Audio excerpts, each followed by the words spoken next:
ورحمة الله وبركاته. ازيكم يا حبايبي، عاملين ايه؟ طبعا ما بصورش كتير لحد ما بستنى بنوتي بتيجي بتصور معايا. انت لو اول مرة بتشوفيني، انا مطبخ ام منية. ما تنسيش تعملي لايك واشتراك في القناة.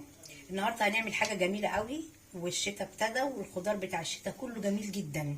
هنعمل بسلة وهنعمل رز ولحمة في الشوربة.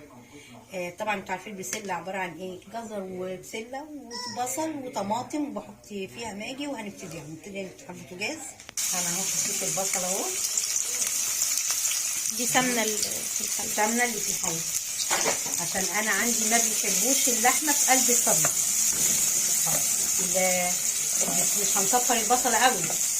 انا بطبخ بطريقه يعني ايه، تقليديه شويه، بس ما بصفرش البصل. بسم الله الرحمن الرحيم.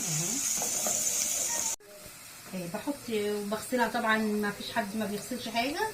بغسل اللحمه كويس وبحط عليها حبهان وورق الرولو والبصل، وبديهم صدمه في قلب السمنه، وبعد كده هحط الميه عليه بس. ادي البصله اهي يا حبيبتي، ما تحطيش البصله متحمره قوي. بسم الله الرحمن الرحيم. هنروح حاطين الطماطم عليها. بسم الله.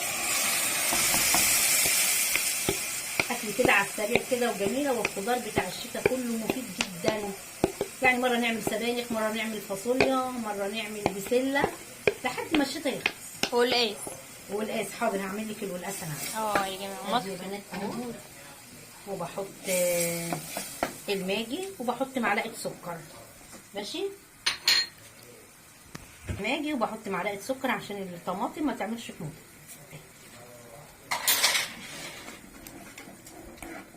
لازم معلقه السكر دي يا بنات عشان الطماطم ما تعملش حموضه. بس الطماطم اتسبكت اهي. اللي هنروح بقى حاطه البسله. بنسى يا ستي. لا عادي، كلنا بننسى. في حاجه عايزه وجنس. في ناس بتحط شوربه، في ناس بتحط ميه، كل واحده حسب ايه اللي هي بتاكله. احنا عشان عيالي ما بيحبوش اللحمه في قلب الطبيخ، فاحنا بنحط لونها تحفه. بنحط الميه بس اهي. سهله وبسيطه وطعمها وجميله وحلوه جدا. يا ريتنا كلنا كده نعمل خضار في قلب الشتاء ده. يا ريت كلنا نعمل خضار. بس اهي هروح بقى مزوده الميه. بسم الله الرحمن الرحيم. ما تزودش قوي عشان ما يبقاش كده. حلوه قوي، حلوه قوي يا جماعه بجد. وعاملين رز بشعريه اهو. طبعا الغطا. بسم الله الرحمن الرحيم. اهو غطي الرز عملناه بشعريه.